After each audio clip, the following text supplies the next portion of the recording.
আসসালামু আলাইকুম। ওয়ালাইকুম আসসালাম। এটা হচ্ছে আমাদের মেম্বার ভাই রবু ভাই। রবু ভাই তার ক্ষেত নিরাচ্ছে, যে ধানের ক্ষেত। এই যে দেখুন, অনেক পরিশ্রমী একজন মানুষ। ভালো আসতেছে। নিরান।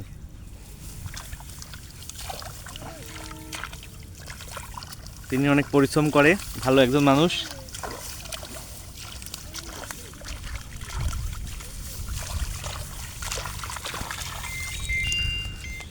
রবু ভাই, এখানে কয় বিঘা জমি আছে ধানের? টোটাল টোটাল মাঠে হ্যাঁ, না আপনার এইখানে আমার 3 বিঘা। 3 বিঘা টোটাল না? ও, আচ্ছা। আপনার এই 3 বিঘাতে মানে এইখানে কেমন খরচ হয়েছে আপনার এই পর্যন্ত আসতে? এই পর্যন্ত 3 বিঘাতে 30,000। 30,000 টাকা। আচ্ছা। আপনি মানে এখান থেকে ফসল উৎপাদন করার পরে মানে মানে কেমন প্রত্যাশা করতেছেন, এখান থেকে কেমন আশা ফসল করা যায় উৎপাদন আল্লাহ হবে? যদি ভালোভাবে দেয় তাহলে 3 বিঘা জমিতে 3-25-75 মণ ধান হবে। 75 মণ ধান হবে ইনশাল্লাহ। এই যে প্রভু ভাইয়ের ক্ষেত, ইনশাল্লাহ ভাইয়ের প্রত্যাশা পূরণ হোক। ভাইয়ের জন্য সবাই দোয়া করবেন।